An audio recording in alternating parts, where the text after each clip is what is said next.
योगदान रहा। बहुतों को तो आप लोग जानते होंगे, नाम पढ़ते हैं, सुनते हैं, जयंती मनाते हैं। बहुत से ऐसे भी हैं जिनको आप जानते नहीं। बच्चों ने अगर कुछ तैयारी की है, कुछ पढ़ के, कुछ समझ के, कुछ देख के, कुछ अपने गुरुजन से गाइडेंस लेकर वो बच्चे यहाँ आए हैं, तो उनको सुने। ये जो पूरा सप्ताह मनाया जा रहा है वो इस बात के लिए कि जो जागरूक नहीं है, जिनको जानकारी नहीं है कि हम आज़ाद कैसे हुए, हमारे पूर्वजों ने क्या क्या कुर्बानियाँ दी, वो आप जाने समझें। ठीक है, इसलिए शांत बैठेंगे बिना कोई हरकत किए, इसलिए बैठाया गया आपको। सम्मानित मंच एवं मेरे गुरुजनों और मेरे प्यारे साथियों, आप सभी को मेरा नमस्कार। मेरा नाम संध्या है। मैं कक्षा 12th A की छात्र हूँ और मैं आपके सामने कुछ प्रस्तुत कर रही हूँ।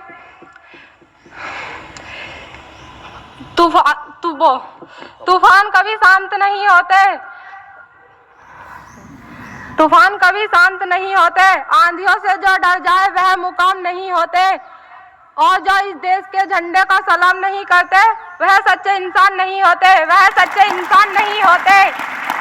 नफरत बुरी है, न पालो इसे, दिलों में खालिश है, निकालो इसे। न मेरा न तेरा, न इसका न उसका, यह सबका वतन है, संभालो इसे। यह सबका वतन है, संभालो इसे। पीठ के पीछे कभी बात नहीं करते, मारते हैं गोली दुश्मन के सीने में। अगर जानना है तो सरहद पर जाकर देखो, क्या मजा है फौजी बनकर जीने में। जय हिंद, जय भारत।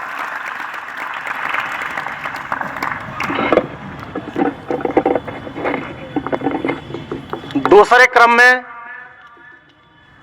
मैं बुला रहा हूं सुमायरा 10th C की छात्रा है।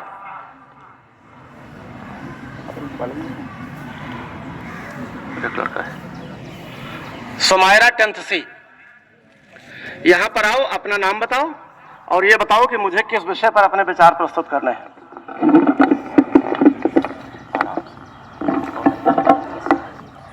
सामान्य प्रधानाचार्य जी और शिक्षक एवं मेरे प्यारे साथियों, आप सबको मेरा प्रणाम। मेरा नाम सुमेरा है। मैं कक्षा 10th C की छात्रा हूँ। मेरे पिता का नाम श्री सत्तार अहमद है। आज मैं आपको भगत सिंह के बारे में कुछ विचार प्रस्तुत करना चाहती हूँ। सरदार भगत सिंह का जन्म 28 सितंबर 1907 ईस्वी को अविभाज्य भारत के पंजाब प्रांत में लायरपुर जिले के बंगा गांव में हुआ। इनके पिता का नाम सरदार किशन सिंह और माता का नाम विद्यावती कौर था। ये एक युवा क्रांतिकारी थे। उन्हें शहीद भगत सिंह भी कहते हैं। भगत सिंह राजगुरु दिसंबर 1928 ईस्वी को साइमन कमीशन का विरोध करते हुए लाला लाजपत राय को चोट पहुंचाने वाले पुलिस के नेतृत्व और अंग्रेज उच्च अधिकारी सैंडर्स की हत्या कर दी। सरकारी नीतियों ने 8 अप्रैल 1929 ईस्वी को भगत सिंह बटुकेश्वर ने दत्त के दिल्ली के केंद्रीय विधानसभा में बम फेंका। बम से नुकसान नहीं हुआ, वो दोनों वहां से भागे नहीं, पुलिस ने उन्हें गिरफ्तार कर लिया। 7 अक्टूबर 1930 ईस्वी को भगत सिंह सुखदेव राजगुरु को फांसी की सजा सुनाई गई। उनको लाहौर में 23 मार्च 1931 ईस्वी को फांसी दे दी गई। ये मुकदमा लाहौर में चलाया गया था, इसलिए इसे लाहौर कांड के नाम से जाना जाता है। जय हिंद, जय भारत। तो देखा आपने कि कैसे सुमेरा ने सरदार भगत सिंह के जीवन को, और ये कक्षा 10 की छात्रा है जिसने पूरा जीवन वृतांत भगत सिंह का और बड़ी अच्छी अच्छी बातें आपको बताई। ये कार्यक्रम इसीलिए है बच्चों कि आपको देश के बारे में जानकारी मिले। हमारे देश के वो वीर शहीद जिन्होंने अपना बलिदान कर दिया, अपनी जान दे दी देश के लिए, आपको पता तो चले कि वो कौन थे, क्या थे, उनके अंदर का जज्बा क्या था, वो क्या सोचते थे देश के बारे में। उस समय भी लाखों की जनसंख्या थी भारतवर्ष की, लेकिन मरे 7,32,000, जबकि लाखों की संख्या थी, करोड़ों की संख्या उस समय भी थी। कई लोग ऐसे थे जो अपने घरों में चुपचाप बैठे थे, जिनके अंदर जागरूकता नहीं थी, जो जगे नहीं थे, जो सोए थे। काश अगर पूरा देश जग जाता तो बहुत जल्दी हम लोग आजाद हो गए होते। तो अगली कड़ी में मैं बुला रहा हूं कक्षा 10 का छात्र है लकी 10th C।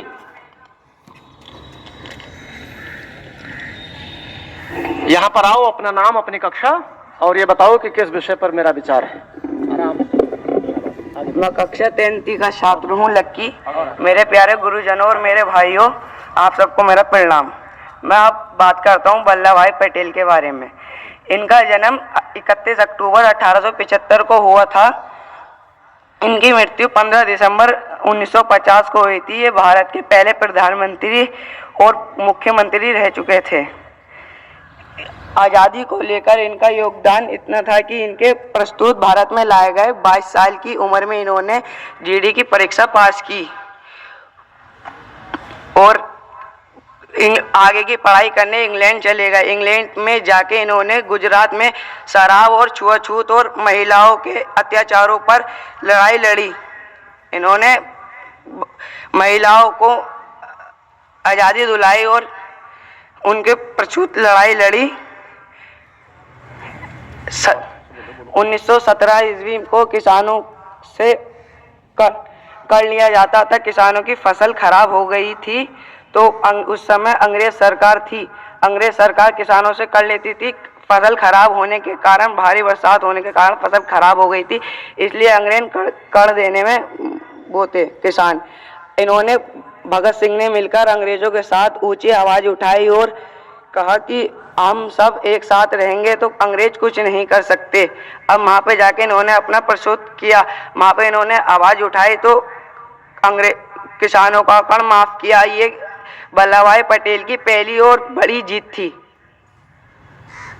हो गया सर। और भगत सिंह का एक नारा, ये सुनकर भी जिसका खून नहीं खोले, खून नहीं वो पानी है, जो देश के काम ना आए बेकार वो जवानी है।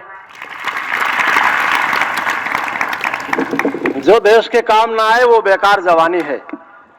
वो हमारे बच्चों ने बहुत अच्छी अच्छी प्रस्तुति दी है। आज और कोई छात्र या छात्रा अपनी बात रखना चाहता हो तो एक कोई अपनी बात कह सकता है।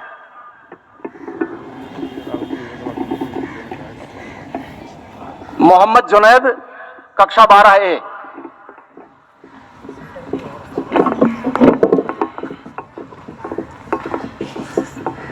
मेरे प्रधानाचार्य जी और सभी सम्मानित गुरुजन और मेरे प्यारे साथियों, मैं मोहम्मद जुनैद, इंटर ए का छात्र।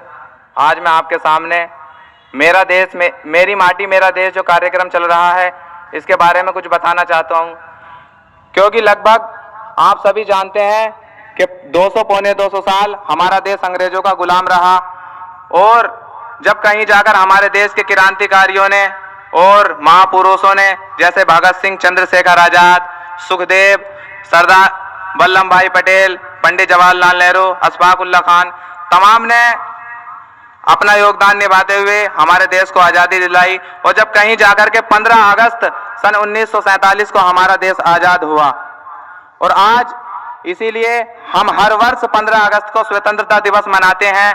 और आज हमें भी चाहिए कि अपने दिलों में देश के प्रति मोहब्बत रखें और जितने भी देश के क्रांतिकारी हैं हमें सबको याद करना चाहिए और सबके एहसानों को मानना चाहिए।